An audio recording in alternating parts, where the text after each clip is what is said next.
Pues bien, damos inicio a este video en donde vamos a hablar de los conceptos básicos de esta asignatura de extracción de conocimiento de base de datos. Es parte de la unidad 1, Introducción al análisis de datos. En primer término vamos a hablar del concepto de inteligencia artificial.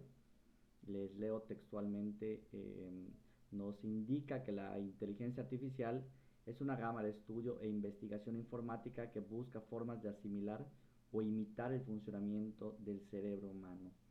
Y la inteligencia artificial propiamente bueno, deriva de los programas de software o programas informáticos que emulan la forma en que trabaja nuestro cerebro, ¿no? Nuestro cerebro trabaja a base de neuronas, también la inteligencia artificial trabaja a base de redes neuronales, tratan de imitar el funcionamiento de la lógica humana, ¿no?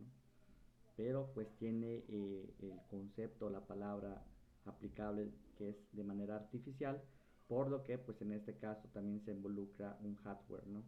Muchos asocian la inteligencia artificial a robots, androides o a algo que tenga un cuerpo físico que emula tal vez no solamente la manera de pensar, sino la manera de verse del ser humano. Pero pues el concepto general de inteligencia artificial va mucho más allá de esta descripción, ¿no? Tenemos aquí un poquito de remembranza de la inteligencia artificial.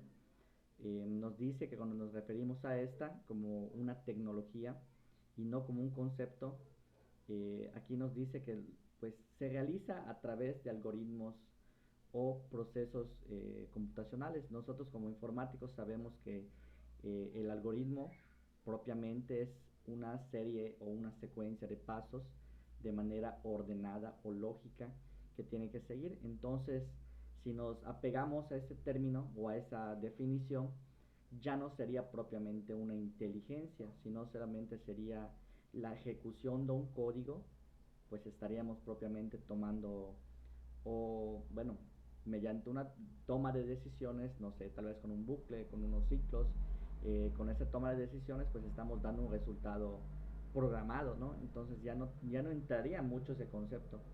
Este concepto de inteligencia artificial igual trae en la historia, aquí les tengo puesto el ejemplo de la máquina Enigma. Dice, los programas realizados dentro de los parámetros de la inteligencia artificial utilizan algoritmos inteligentes, lo que permite que una máquina o herramienta sea capaz de interpretar datos y situaciones, respondiendo de manera diferente en cada caso y aún así aprender de cada uno de ellos.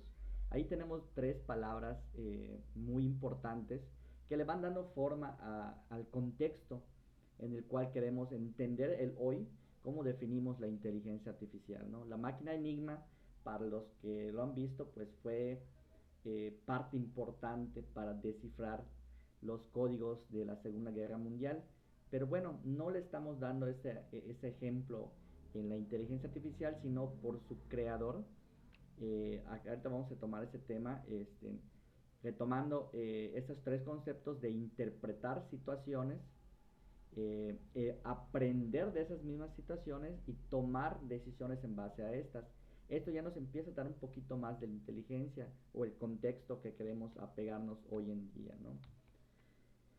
Alan Turing, quien inventó la máquina Enigma, fue el primero que acuñó o pensó esta idea de que si las máquinas pueden tener esta inteligencia. A final de cuentas, su máquina propiamente tenía una programación que pues mediante una eh, posicionamiento de engranes pues tomaba cierta programación que nos permitía interpretar los códigos de los nazis. Pero bueno, no era propiamente inteligente, ¿no? En este caso, pues ya hoy ya existen máquinas que nos han demostrado que mediante algoritmos pueden desarrollar o simular la inteligencia del ser humano. La prueba más fehaciente fue la de la máquina que le ganó al mejor jugador de ajedrez, que día a día se sigue repitiendo esta hazaña, pero ya no solamente jugando ajedrez, sino a diferentes juegos que pues miden la inteligencia del ser humano, ¿no? Aquí les digo que, bueno, textualmente nos dice, en 1936 Alan Turing publicó su concepto de máquina universal, que básicamente describía lo que era un algoritmo informático y un ordenador. En 1950 formalizó el inicio de la inteligencia artificial con el test de Turing. El test de Turing forma parte importante de, el mundo de la inteligencia artificial, dado que este test, en teoría, permite medir si una máquina es o no inteligente. ¿En qué se basa este test? En medir si una persona puede o no detectar que con aquel objeto o aquel robot o aquel dispositivo que está interactuando es o no controlado por un ser humano, ¿no? Entonces, si el dispositivo tiene cierta inteligencia, pues va a pasar este test. Dice una prueba en la que define si una máquina es o no inteligente. Si un humano y una inteligencia artificial se enfrentan en las siguientes preguntas de un interrogador y este interrogador no puede distinguir si las respuestas provienen del ser humano o de la inteligencia artificial. Entonces, bueno, como les decía, ¿no? Si se cumplen estos conceptos del test de Turing, pues se define que la máquina sí tiene inteligencia artificial. Estamos tocando un poquito de manera superficial estos conceptos, dado que engloban una complejidad mayor, pero bueno, para entrar en contexto estamos tocando estas terminologías, ¿no? Aquí nos dicen que existen muchos tipos de tecnología de inteligencia artificial y cada una tiene diferentes capacidades. Acá nos ponen, por ejemplo, el PLN, que es el procesamiento del lenguaje natural. Aquí nos ponen un ejemplo muy común que hoy en día con la tecnología que ya tenemos podemos dar órdenes y los dispositivos electrónicos pues ya pueden interpretar esas órdenes. Tenemos el ejemplo de Siri, tenemos el ejemplo de diferentes marcas que hoy están en el mercado, que pues bueno, interpretan nuestra voz o los comandos de voz y ejecutan una acción preprogramada o preestablecida. Estos pues ya tienen también el aprendizaje automático desde lo que es el análisis de nuestra voz, el timbre de nuestra voz, pues por eso decían que pues sabes que pueden tener dos o tres personas que tengan ya grabada el timbre o el tono de voz y son las que pues propiamente le pueden dar instrucciones a este dispositivo. Aquí te define un poquito más el concepto de aprendizaje automático. La inteligencia basada en el aprendizaje automático o aprendizaje automático utilizan redes neuronales, sistemas informáticos con nodos interconectados que actúan como neuronas humanas. Ahora vamos a entrar un poquito más en el concepto del aprendizaje automático cuando veamos cómo funcionan las redes neuronales y cómo se van a ir programando. El segundo modo es el aprendizaje profundo. Dice, las inteligencias basadas en el aprendizaje profundo utilizan grandes redes neuronales con varias capas de procesamiento o capas de aprendizaje para que puedan aprender patrones más complejos y puedan procesar una cantidad mucho mayor de datos en menos tiempo. Aquí hablamos de un aprendizaje automático y en el aprendizaje profundo hablamos un poco más de complejidad. Aquí nos hablan de conceptos como capas de aprendizaje. Ahorita vamos a tocar ese tema un poquito con los ejemplos que vamos a ir dando, ¿no? Bueno, antes de pasar a los ejemplos del uso de la inteligencia artificial, a un ejemplo que me llamó mucho la atención es cómo aprende la máquina, ¿no? El aprendizaje automático y el aprendizaje profundo. Vamos a hacer una comparativa entre una máquina que está aprendiendo a diferenciar y yo le pongo enfrente a un perro y le pongo a un niño a un lado. Ahora vamos a llegar a ese ejemplo para explicarlo completamente.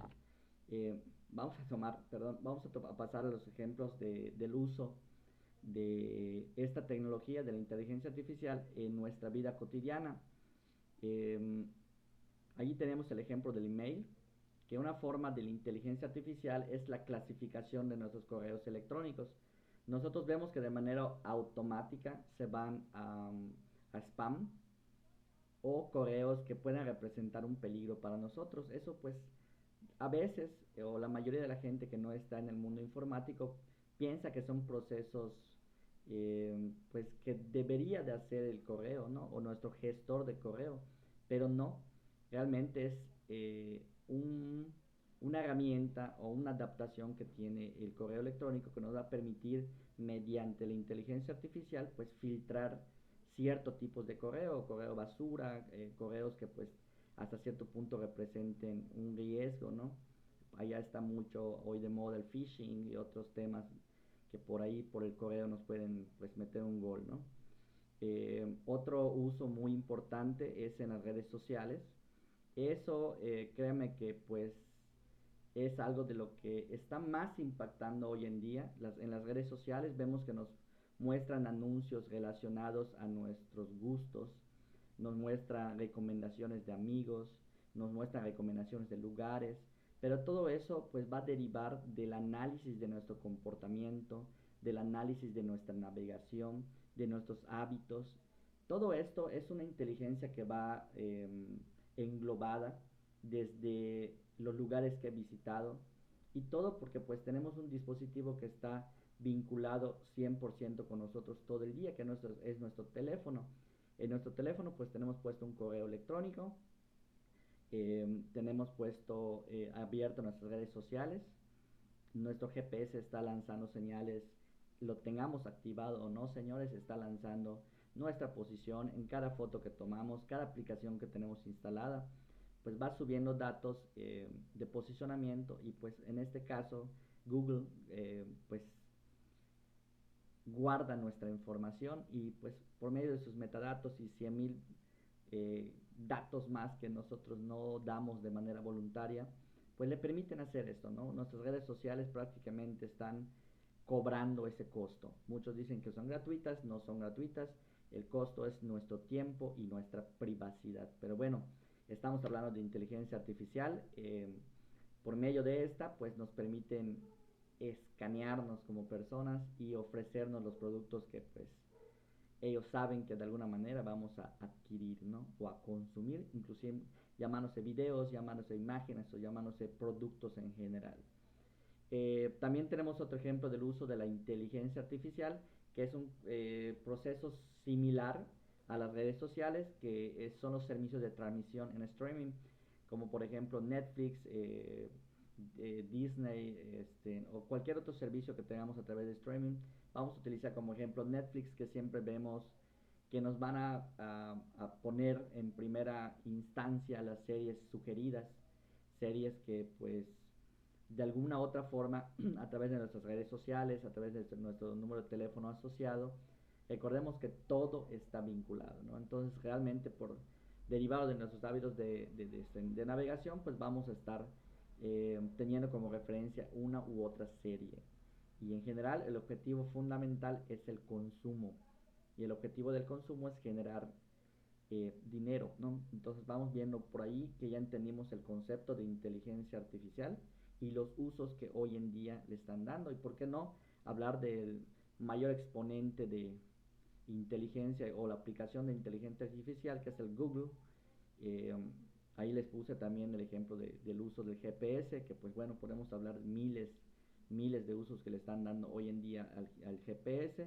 Y pues también tenemos los chatbots que a las empresas hoy en día les resultaron sumamente útiles para estar clasificando. Por ejemplo, yo hago una llamada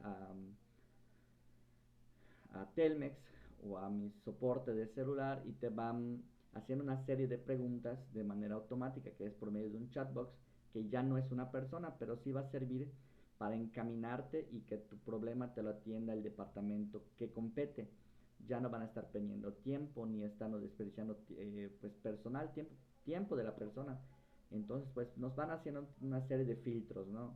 Entonces para vender un producto, para ofrecer un producto en general, para atender, no sé, eh, pues en este caso como estaba diciendo, ¿no? Como el área de ayuda o soporte de una empresa. Entonces vemos que la inteligencia artificial pues se va a utilizar de muchas maneras. Ahora vamos a ir hablando de otros conceptos y vamos a ver de qué manera se van hilando para que este mundo de la tecnología pues nos vaya sorprendiendo cada vez más, ¿no? Entonces le hablé un poquito más de la industria 4.0 porque pues para ahí vamos un poquito más con estos temas, ¿no? Ahí les estoy poniendo un hecho histórico, dice, el momento en el que la inteligencia artificial entró en el imaginario colectivo y la mayoría de la gente descubrió que era algo real y tangible, y no ciencia ficción, tuvo lugar en 1997 cuando el ordenador Deep Blue de IBM venció en una jugada de ajedrez en aquel entonces el mejor jugador de ajedrez de la historia, el ruso Garry Kasparov. Hace ratito les comenté esta anécdota, ¿no? De que pues eh, más atrás, décadas atrás, había un pseudo robot que lo andaban paseando por el mundo diciendo que era un robot programado y que podía ganarle a cualquier jugador de ajedrez. Esto era algo falso, dado que pues sí era hasta cierto punto un autómata, era un robot que pues se podía mover y podía mover todas las piezas, pero tenía dentro de la caja a personas que lo controlaban. Pero bueno, eh, ahí tienen la historia del Deep Blue de IBM, que fue el ordenador que ganó al mejor ajedrecista de su época. Hoy tenemos el Deep Mint de Google. Dice, se inició así una tradición en la que sucesivos ordenadores dotados de inteligencia artificial han vencido a los mejores jugadores en todo tipo de juegos. El más popular de nuestra actualidad, hablando hoy 2021, es el Deep Mint de Google. Es un ordenador que ha vencido no solamente en ajedrez, sino en diversos juegos a los mejores del mundo. Segundo concepto, ¿por qué no les terminé de contar hace ratito la forma de aprendizaje, ¿no? El machine learning o el aprendizaje de máquina, cómo aprenden las máquinas. Ese es el segundo concepto de introducción al análisis de datos. Dice que el machine learning es una forma de inteligencia artificial que permite a un sistema aprender de los datos en lugar de aprender mediante la programación explícita. Eh, yo les decía que pues la inteligencia artificial deriva o inicia de un algoritmo, pero este algoritmo puede ir nutriéndose con los mismos datos que vaya obteniendo e ir creciendo en base a esas experiencias, ¿no? Nos dice el Machine Learning o aprendizaje automático es una gama del campo de la IA y se trata de una técnica de análisis de datos que enseña a las computadoras a aprender de la experiencia, aquello que es natural para los humanos. Pero pues vamos a ver hasta dónde estamos. Vimos que las máquinas pues ya le pueden ganar a una persona un juego de ajedrez, pero bueno, esta máquina va a ser muy buena exclusivamente en esa actividad, ¿no? Vamos a ver la diferencia cuando una máquina yo le pongo enfrente a un perro. La máquina tiene que hacer un análisis comparativo, tal vez, de un catálogo de animales o de figuras para identificar que es un perro.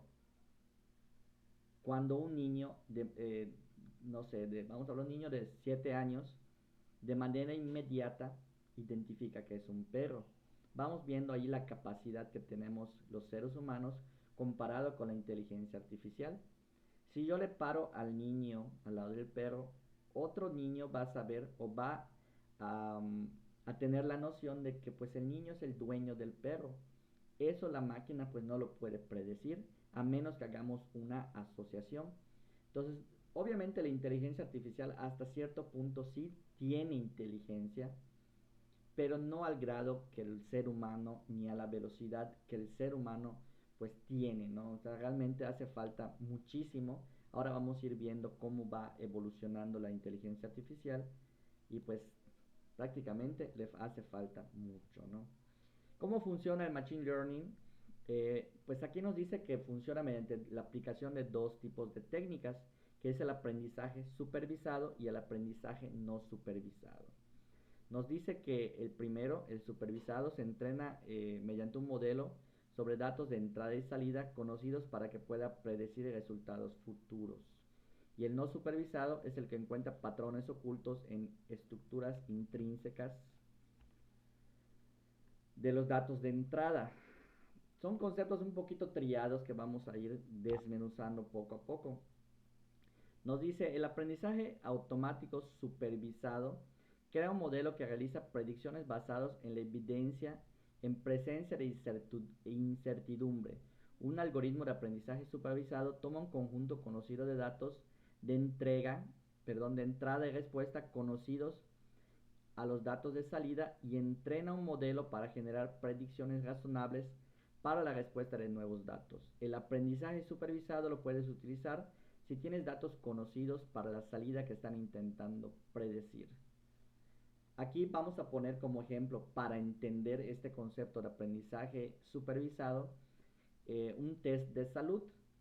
Por ejemplo, hoy vemos que tenemos el COVID, pero el COVID tiene cierta sintomatología, pero también tenemos otras enfermedades que incluyen estos síntomas, ¿no? Entonces yo puedo hacer una consulta virtual y voy poniendo los síntomas que tenga. Ahí tengo mis conjuntos de datos de entrada y él, mediante un análisis o una comparativa de esos signos que tienes en sí, va a evaluar y te va a determinar si tienes o no cierta enfermedad. Ahí ya tenemos una salida definida, ¿no?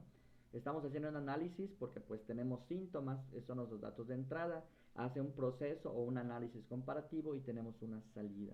Entonces ese es un aprendizaje automático supervisado, pero esto lo hacemos mediante algoritmos ya predefinidos. Vamos a ver que en el mundo de la inteligencia artificial y el machine learning, pues podemos tener ciertas ayudas de la comunidad open source que pues ya van definiendo pues librerías que podemos ir utilizando para realizar esto, ¿no? Ahí tenemos los algoritmos más utilizados, tenemos el ejemplo de linear regression, logistic regression, support vector machines, Bayesian classifiers y natural networks o redes naturales. Entonces vamos a ir viendo esos conceptos un poco más adelante en la asignatura para ir utilizándolos hasta llegar a la programación y el uso del software para ese tipo de procesos, ¿no? El aprendizaje no supervisado, siempre hablando de machine learning, nos dice textualmente que este encuentra patrones ocultos o estructuras intrínsecas de los datos. Se utiliza para extraer interferencias de conjuntos de datos que consisten en datos de entrada sin respuestas etiquetadas.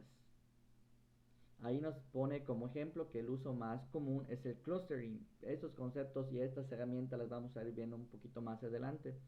Dice, el ejemplo en el que se usa para agrupar la información recolectada sobre usuarios en la web o de una app y que nuestra inteligencia detecta diversas características que tienen en común.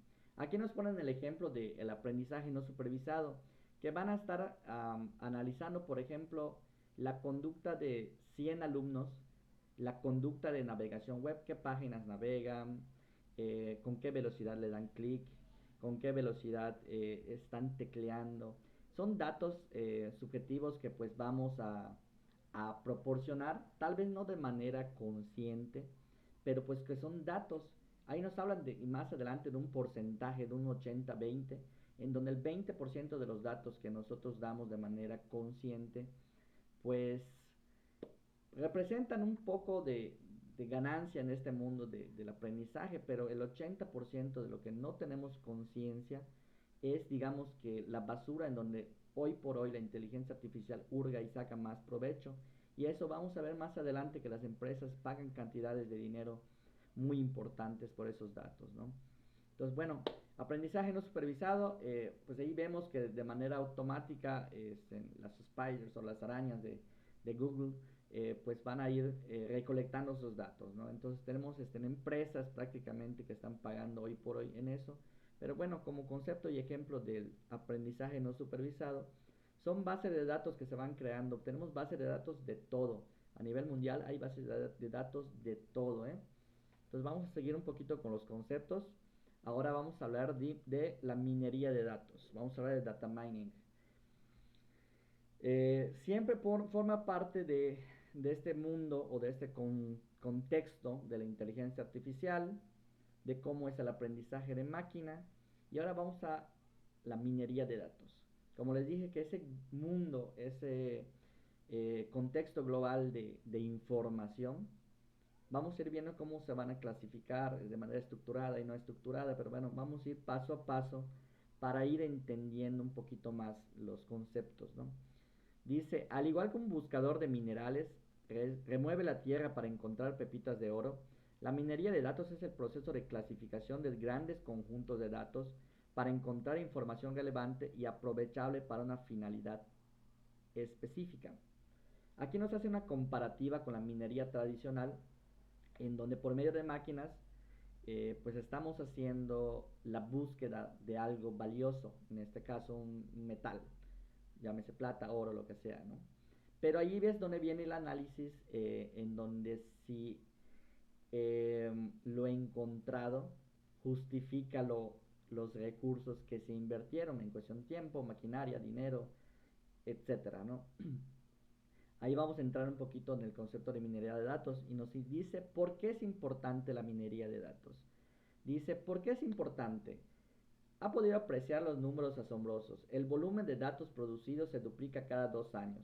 Los datos no estructurados por sí solos forman el 90% del universo digital, pero más información no significa necesariamente más conocimiento. Hace ratito les dije que el 80, fíjense, aquí nos menciona que el 90% de los datos del universo digital son datos no estructurados. La minería de datos tiene que indagar entre todos esos para pues encontrar algo importante por ahí, ¿no? Seguimos con la minería de datos, nos dice que este proceso nos permite filtrar todo el ruido caótico y repetitivo de los datos, entender qué es relevante y luego hacer un buen uso de esa información para evaluar resultados palpables y acelerar el ritmo de la toma de decisiones informadas. Por ahí tenemos la combinación de tres conceptos: inteligencia artificial, machine learning y estadísticas. Pues hacen, digamos, entre los tres nos van a permitir realizar este proceso de la minería de datos. Vamos a poner un caso práctico. Todos hemos hablado de los bitcoins. Vamos a utilizarlo como ejemplo. Dice, si pensamos en la minería de oro, este consiste en remover la tierra con pesadas máquinas para obtener este oro en cantidad suficiente para pagar los costos de explotación y obtener un beneficio. Lo mismo pasa en la minería de bitcoins, con la salvedad de que la maquinaria, en este caso, son equipos informáticos complejos que realizan cálculos computacionales y como compensación obtienen dos incentivos, nuevos bitcoins y comisiones de las transacciones. Bueno, esto es lo que dice textualmente. Vamos a explicar un poquito cómo funciona el proceso de bitcoins. La minería de datos, nosotros podemos tener nuestro sistema informático que tiene cierta capacidad, cierta potencia, está consumiendo cierto wattaje o cierta corriente, lo que nos representa un gasto económico. Si nosotros utilizamos programas para la minería de los bitcoins, podemos unirnos inclusive a la minería colectiva y estar intentando solucionar los procesos matemáticos o los algoritmos que nos piden resolver para tener derecho a ese premio, ¿no? A ese porcentaje de un bitcoin o de cualquier otra moneda digital. Dice, el proceso de minería de bitcoins es siempre el mismo. Los mineros reciben un nuevo problema matemático cada 10 minutos y el más rápido en resolverlo se lleva las nuevas monedas que se ponen en circulación. Este problema matemático se basa en cálculos aleatorios que tienen como objetivo encontrar la solución y así obtener la validación del bloque. Quien descifra esto se llevará la recompensa siempre y cuando el resto de los miembros de la red confirme que la respuesta es correcta. Satoshi Nakamoto. Bueno, quien le interese un poquito más de bitcoins, podemos investigar por ahí. Hay muchos videos de cómo se hace la minería de datos específicamente en bitcoins. A lo que va con el ejemplo práctico es que este proceso no es tan sencillo, ya que pues tenemos un factor determinante que es el tiempo. Ahí tiran el algoritmo y tienen 10 minutos para resolverlo. El primero a nivel mundial que lo resuelva, pues se lleva estas compensaciones o esas recompensas, ¿no? Lo mismo pasa en la minería de datos tradicional. A veces tenemos la necesidad de tomar decisiones de manera inmediata. Cuando estamos haciendo, por ejemplo, compras en un súper, cuando estás haciendo clasificación de algunos productos, entonces es determinante el tiempo y la toma de decisiones cuando la información es relevante. Vamos a ir avanzando en este término para ir hilando, como les mencioné, ¿no? Bueno, ese es el concepto de minería de datos, ¿no? Entonces ya tenemos el concepto de inteligencia artificial, el de aprendizaje de máquina, y tenemos el concepto de minería de datos, y ahora vamos a hablar de Big Data. hablamos de un mundo de datos no estructurados, más los estructurados, y todos esos datos que damos de manera consciente o inconsciente van generando una gran cantidad de datos. Hemos hablado de bases de datos tradicionales, pues, también tenemos diversos métodos o, bueno, no métodos, herramientas que nos permiten pues guardar o crear nuestras tablas. Pues eso es bueno, hasta que tomemos el tema de estructurado, pues vamos a ir un poquito más por ahí. El concepto de Big Data o datos grandes, a gran escala, dice. Big Data es un término que describe el gran volumen de datos, tanto estructurados como no estructurados, que inundan los negocios día a día. Pero no es la cantidad de datos lo que es importante. Lo que importa con el Big Data es lo que las organizaciones hacen con ellos. Big Data se puede analizar para obtener ideas que conduzcan a mejores decisiones y movimientos de negocios estratégicos. Dijimos que el objetivo fundamental siempre va a ser producir dinero. Habíamos dicho con anterioridad, la información es poder y pues el poder representa dinero, ¿no? Transacciones, negocios, todo lo que se puede tomar hoy en día. Yo por ahí había comentado a algunos alumnos sobre la importancia que está tomando en el sector informático el ser un científico de datos o una persona preparada para analizar volúmenes de datos y pues generar informes que permitan a los accionistas, a los socios, a los que toman decisiones gerenciales en las empresas, pues tomar decisiones que pues por ejemplo el área de mercadotecnia pues puedan pues convertirse en una campaña publicitaria exitosa que a final de cuentas caen en el mismo objetivo, ¿no? Generar dinero. Nos dice, Big Data son datos que contienen una mayor variedad y que se presentan en volúmenes crecientes con una velocidad superior, y esto se conoce como las 3B. Las 3B, vamos a ver un poquito más cómo está integrado. Dice, nos referimos a conjuntos de datos o combinaciones de conjuntos de datos cuyo tamaño, allí tenemos la primera B, el volumen, complejidad, la segunda B, variabilidad, y la velocidad de crecimiento, velocidad, dificultan su captura, gestión, procesamiento o análisis mediante tecnologías y herramientas convencionales, tales como las bases de datos tradicionales, las bases de datos relacionales y estadísticas o paquetes de visualización dentro del tiempo necesario para que sean útiles. Retomamos el concepto de las 3Bs, que estos datos se generan con una gran velocidad, con una gran variabilidad y aumento de volumen. Son los tres conceptos que deben de cumplir para que sean considerados Big Data. Pero ¿cuánto es mucho en una base de datos, no? Dice, aunque el tamaño utilizado para determinar si un conjunto de datos se considera Big Data o no, pues difiere de uno u otra persona, ¿no? Dice, la mayoría de los analistas y profesionales actualmente se refieren al conjunto de datos que van de 30 a 50 terabytes. Imagínense el número o la cantidad de información que cabe en 50 terabytes, o hoy definen esto como varios petabits. Entonces, bueno, vamos a dejar de 30 a 50 terabytes, solo para tener en nuestra cabeza ese concepto de tamaño o de volumen de datos, ¿no? ¿Cuánto podemos guardar en 50 terabytes? Dice, la naturaleza compleja del Big Data se debe principalmente a que esta es no estructurada, o la mayor parte de los datos no son estructurados. Hace rato pues mencionamos un poquito de algunos ejemplos de cómo generamos estos datos, ¿no? Para quienes tuvieron la fortuna de tomar conmigo la asignatura de IoT o el Internet de las Cosas, vemos que pues hoy en día estos sensores pues están metiendo más datos a la nube. Ya el Internet ya no es de los humanos.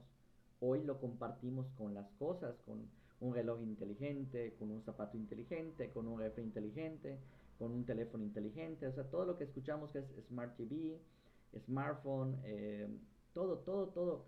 Inclusive ya tenemos focos inteligentes y pues se está haciendo realidad el sueño de Steve Jobs cuando dijo que quiere tener una smart house. Entonces una casa inteligente, ¿no? Entonces por ahí imagínense todo el volumen de información que se van generando, ¿no? Bueno, dice la naturaleza compleja del Big Data se debe principalmente, bueno, ya habíamos comentado que gran parte de esos datos se generan de manera aleatoria. Nos dice como los weblogs, la identificación por radiofrecuencia, que es el RFID, los sensores incorporados en dispositivos, la maquinaria, los vehículos, las búsquedas de Internet, las redes sociales como Facebook, computadoras portátiles, teléfonos inteligentes y otros teléfonos móviles, dispositivos GPS y registros de centros de llamadas. Bueno, ese es todos los datos que pues podemos obtener mediante estos aparatos, mediante esas tecnologías, mediante nuestras actividades diarias como seres humanos, transacciones bancarias. Y ahora vamos a ir viendo un poquito más cuando veamos de dónde provienen estos tipos de datos, vamos a ir clasificándolos. Dice. El análisis de Big Data ayuda a las organizaciones a aprovechar sus datos y a utilizarlos para identificar nuevas oportunidades. Resumimos que pues el objetivo fundamental es generar dinero, ¿no? Entonces, para lo que muchos son datos que son basura, para las grandes empresas pues no es basura, a final de cuentas esos datos nos van a permitir, como habíamos comentado, analizar y perfilar a un ser humano, a una sociedad o a todo el mundo entero hasta cierto punto. Entonces, no, o a un país, entonces nuestros hábitos de consumo, de comida, de vestimenta, hábitos de navegación, qué páginas navegamos, nuestros gustos, o sea, toda la gama del análisis psicológico puede determinarse en base a este análisis del Big Data, ¿no? Eh, Clasificación de Big Data. Dice, el Big Data es la gestión y análisis de enormes volúmenes de datos que debido a su importancia no pueden ser tratados de manera convencional, ya que estos datos ayudan a la toma de decisiones estratégicas en las empresas, organizaciones o gobiernos. Hay que tener en cuenta que muchos de los problemas empresariales actuales están relacionados con la falta de conocimientos sobre Big Data. De ahí la importancia de saber identificar el tipo de datos con los que se trabajan y así poder relacionarlo con el problema empresarial, teniendo en cuenta la clasificación que se realiza la consultoría de IBM sobre los diversos tipos. Aquí nos clasifican 5 tipos de grandes datos, ¿no? Digamos, para no estar leyendo solamente de manera textual, pues vamos a estar haciendo este análisis de las 5 clasificaciones del Big Data, que te mencionan que las empresas que no están tomando hoy esta tecnología, pues están perdiéndose de oportunidades de negocio, ¿no? Les pongo un ejemplo, aquí en Yucatán tenemos a la Coca-Cola que ofrece más de 50,000 pesos al mes a su analista de datos. De hecho, es muchísimo más lo que se paga hoy a un analista de datos por la importancia que este tiene, ¿no? Entonces sí ya vimos que involucra conceptos matemáticos, machine learning, inteligencia artificial y pues la minería de datos. Entonces es un conjunto de herramientas que vamos a ir utilizando para el análisis de estos datos. La primera clasificación dice que esta se va a enfocar al análisis de las grandes transacciones. Big Transaction Data o Dates. Big Transaction Data. Son los registros de facturación de las llamadas de telecomunicaciones, etcétera. Todo lo que tenga que ver con transacciones vamos a clasificarlo como el primer grupo de datos importantes o datos sensibles. Dice, estos datos los podemos encontrar en formatos semiestructurados o no estructurados. Se incluyen datos empresariales que se refieren a la información del cliente, la cual proviene de sistemas como CRM, inventarios de ventas, datos transaccionales del ERP, etcétera, etcétera. Dijimos que nosotros damos de manera consciente cierta cantidad de información. A todo el mundo le damos, por ejemplo, nuestro número telefónico, le damos nuestro correo, le damos nuestra dirección de nuestra casa. Si vamos a un banco a abrir una cuenta, igual nos piden cierta información, que desafortunadamente muchos tienen la mala costumbre de estarse logueando en muchas páginas. Y también regalamos nuestra información. O te vas al súper y por una tarjetita por la cual vas a tener tus puntos, das tu información. Entonces esos datos pues se van a una base de datos. Bueno, esa es la primera clasificación de Big Data. La segunda son todos los datos generados mediante las redes sociales y las páginas web que visitamos. Se refieren a toda aquella información que se obtiene a través de las transacciones web y el contenido que se adquieren de las redes sociales como LinkedIn, Facebook, Twitter, Instagram, etcétera. Pues bueno, esos son nuestros hábitos de navegación. No me voy a explayar mucho en este tema porque sí es un poco complicado hasta dónde llegamos con nuestro consumo de datos, ¿no?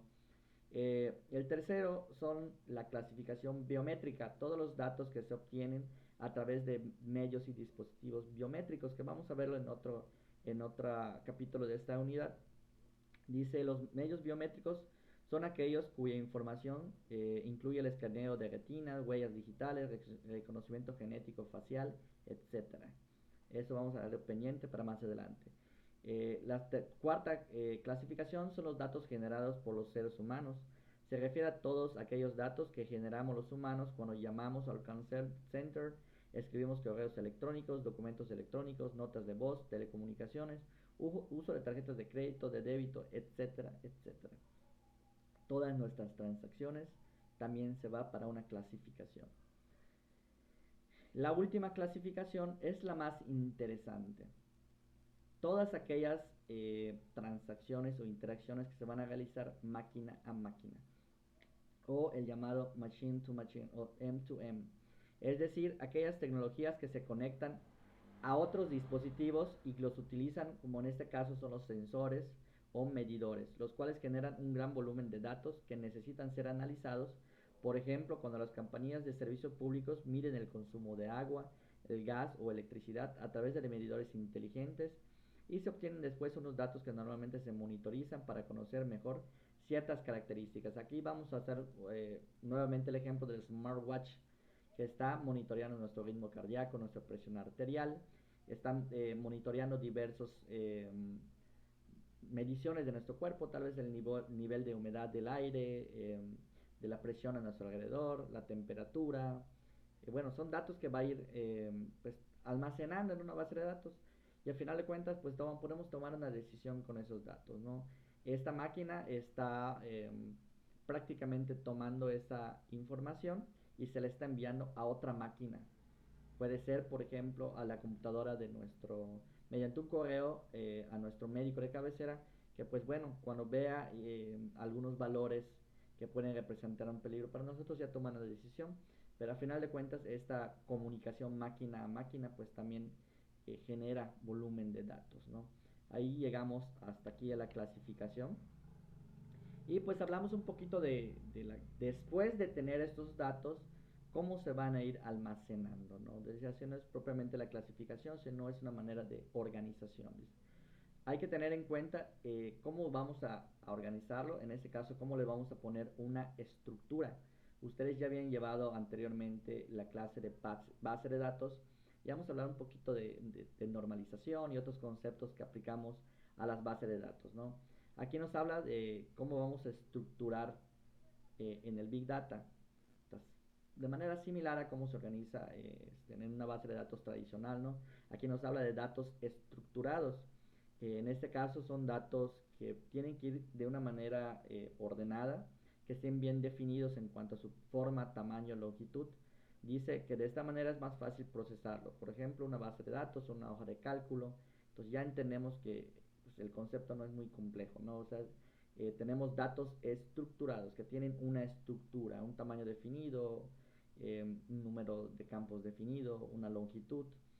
Y los datos no estructurados, como segunda clasificación de la estructura, dicen que no tiene una estructura interna identificable. Los datos están desorganizados y no tienen valor hasta que se ordenan, se identifican y se almacenan. Algunos ejemplos son los videos, audios, imágenes, PDFs y toda información que no tiene una estructura definida. Entonces son datos no estructurados. Y por último tenemos los datos semi-estructurados. En este caso se trata de información no regular y que no se pueden gestionar de la manera estándar. Es una mezcla de los dos anteriores que no están perfectamente estructurados, pero sí tienen una organización definida.